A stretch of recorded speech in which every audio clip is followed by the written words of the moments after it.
আর একটা বললেন কি, ধর্ম নিয়ে বাংলাদেশ জামাতে ইসলাম বিশ্বাস করে। 91 ভাগ তাহলে মুসলমান বিশ্বাস করে না ধর্ম, তাহলে 91 ভাগ এদেশের মানুষ মুসলমান না? 91 ভাগ মানুষ এদেশের মুসলমান না? এই রেটরিক গুলো তৈরি করে আপনি কি চাচ্ছেন? ভাগ করতে চাচ্ছেন। গত 17 বছর আওয়ামী লীগ যে রেটরিক তৈরি করে গেছে, মুক্তিযুদ্ধের পক্ষ বিপক্ষ, আপনি এসে তো একই কাজ করতেছেন। তাহলে এই বয়ান কার? এটা কি হাদিস স্বপ্ন ছিল? এটা কি 24-এ যারা শহীদ হয়েছে, রক্ত দিয়েছে, যাদের বিনিময়ে আজকে আমরা একটা নির্বাচন করতে যাচ্ছি, তাদের স্বপ্ন কি এটা ছিল? তাদের স্বপ্ন তো এটা ছিল না।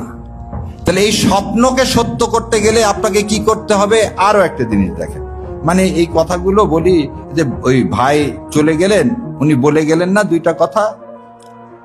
আপনি 45 জন ঋণ খেলাপিকে নমিনেশন দিয়েছেন, তার মধ্যে 7 জনের হাতে আছে 5,000 কোটি।